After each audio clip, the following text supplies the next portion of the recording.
bonsoir à tous. Et à la une de l'actualité, le bac, évidemment. 19 847 élèves ont planché en Alsace de 15 à 59 ans. Et des épreuves qui se déroulent dans une ambiance tendue puisque des enseignants dénoncent la réforme en cours du baccalauréat et de la loi Blanquer, et ont manifesté aujourd'hui. Et puis dans le reste de l'actualité, nous nous sommes intéressés au Refugee Food Festival. Il fait se rencontrer cuisiniers d'ici et d'ailleurs dans une dizaine de restaurants strasbourgeois. Est-il possible d'échapper au temps ? La morale est-elle la meilleure des politiques ? Reconnaître ses devoirs, est-ce renoncer à sa liberté ? Voilà quelques-uns des sujets de philosophie sur lesquels les 19 847 candidats alsaciens ont dû se pencher ce matin. Qu'en ont-ils pensé ? Cécile Motz et Martin Coel sont allés devant le lycée Jean Monnet les interroger. Ça s'est plutôt bien passé en fait, ça va. Ouais, c'était facile. C'était bien, c'était cool. Pour moi, ça s'est bien passé. On est tombé sur le temps, l'art et justice et droit et j'ai choisi le temps. C'était le travail divise-t-il les hommes. On parlait les lois de la nature et les lois du droit. Sauf que moi, j'ai compris que les lois de la nature, pour moi, c'était l'écologie, alors que pas du tout. Quand j'ai vu le sujet, j'ai directement bien aimé, puisque en fait, la veille, c'est le sujet que j'ai relu. Et du coup, c'était parfait pour moi. Et du coup, j'ai directement écrit ce que je pensais. Et franchement, ça s'est bien passé. Alors, qu'est-ce que tu vas faire cet après-midi ? Je vais réviser. Non, je vais réviser l'histoire. C'est surtout l'histoire géo demain qui me fait stresser un peu. On a histoire demain. Du coup, je vais consacrer cet après-midi pour les dernières petites révisions. Et les terminales n'étaient pas les seuls à plancher aujourd'hui, puisque cet après-midi, les élèves de première ont eu leur écrit de français.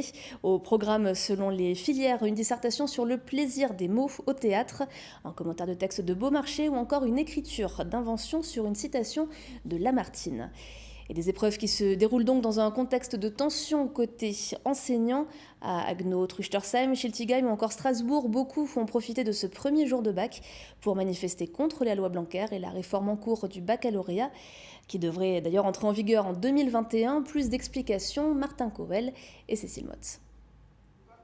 Depuis des années, la formule est immuable. Un matin de juin, un peu avant 8h, les sujets de l'épreuve de philosophie du baccalauréat sortent des coffres. Les élèves de toutes les filières les découvrent et c'est parti pour 4 heures de travail. Mais dans 2 ans, finit le bac sous sa forme actuelle. Et cela ne fait pas que des heureux. Alors ce matin, pendant que les terminales du lycée Jean Monnet planchaient sur leur sujet, certains de leurs professeurs ont sorti pancartes et slogans pour manifester contre la réforme du bac et interpeller la rectrice de l'Académie de Strasbourg. Là, on a un bac en 5 jours. Bon, c'est sûr, il y a des épreuves EPS, langues qui se font avant. Mais là, pendant 2 ans, on va faire du bachotage pendant 2 ans, du bachotage, quoi.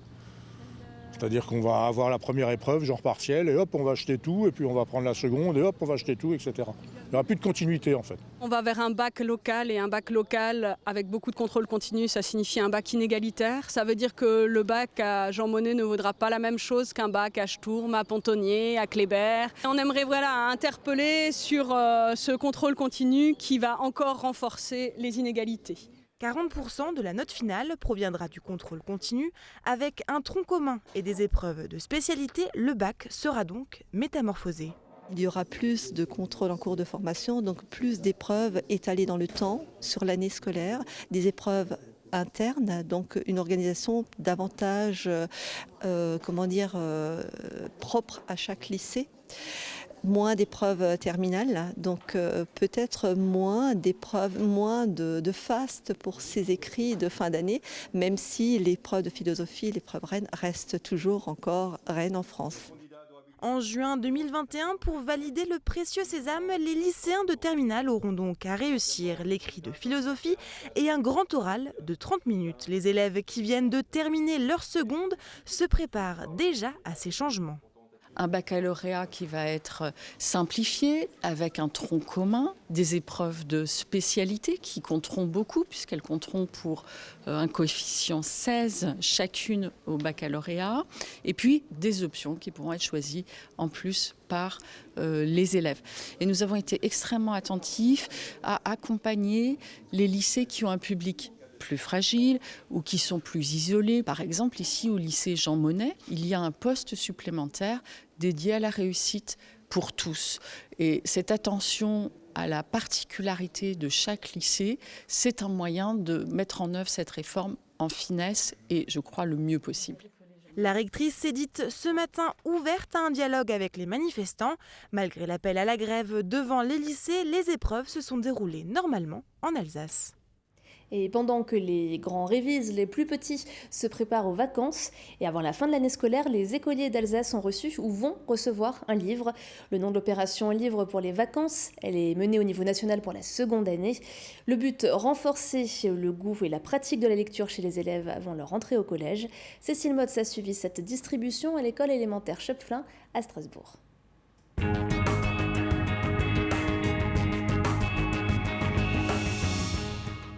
Maître corbeau sur un arbre perché tenait dans son bec un fromage. Maître renard par l'odeur alléchée lui tint à peu près ce langage. La raison du pouvoir est toujours la meilleure. Le loup et l'agneau, le cigale et la fourmi, le lièvre et la tortue, le corbeau et le renard.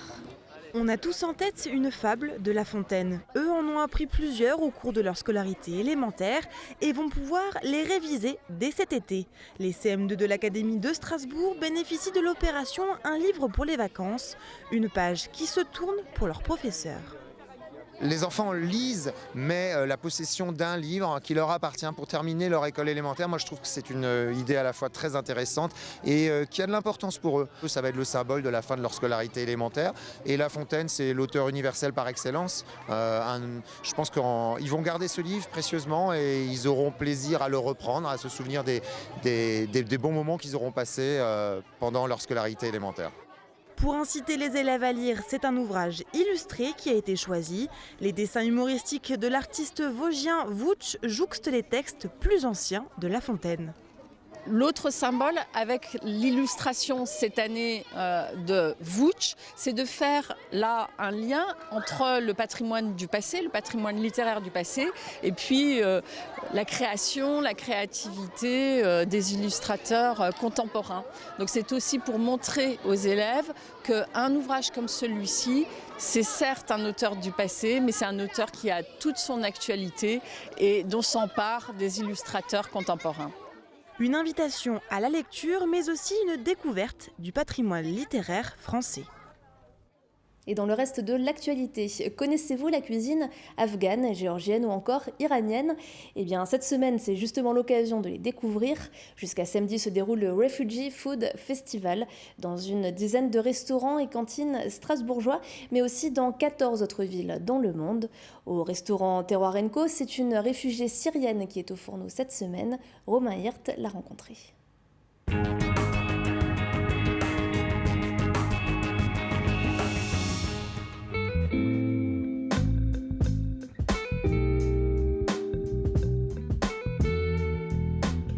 Passer des micros au fourneau, c'est le défi que se lance Nada.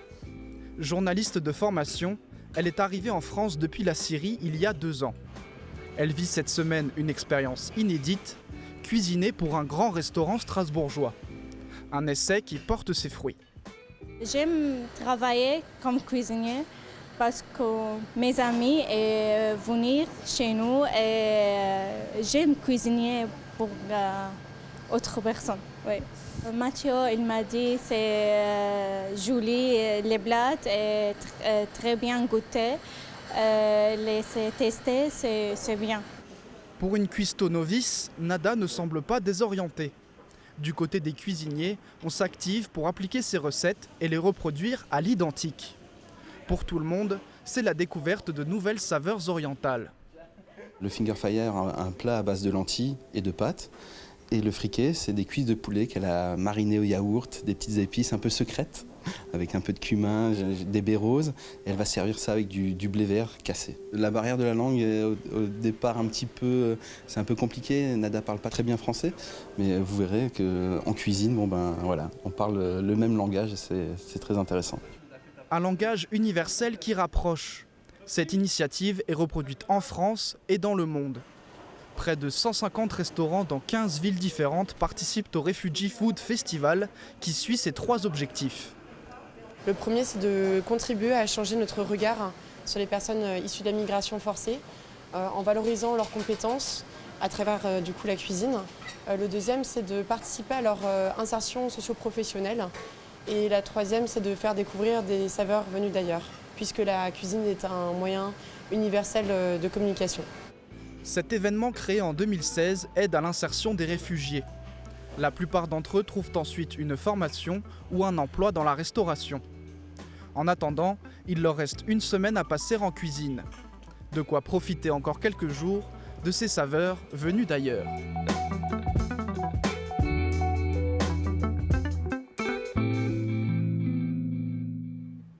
Après 2 ans de travaux, ça y est, les premiers passagers ont pu tester l'extension de la ligne E du tram à la Robertsau, du tram de Strasbourg. Donc 3 nouvelles stations de tram ont été mises en service ce matin, Jardinier, Mélanie et Robertsau-l'Escale, prolongeant ainsi de 1,6 km la ligne.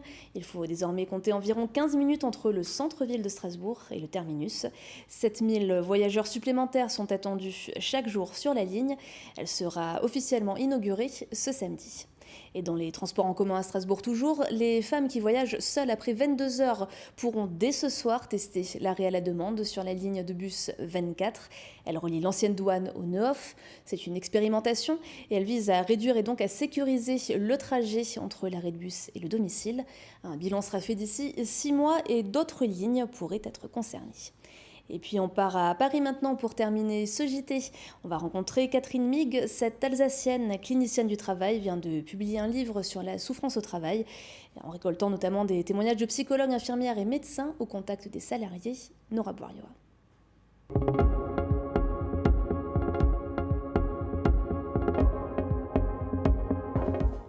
Clinicienne du travail et consultante en management, Catherine Mig reçoit en consultation des salariés en souffrance et accompagne des cadres dans leur management.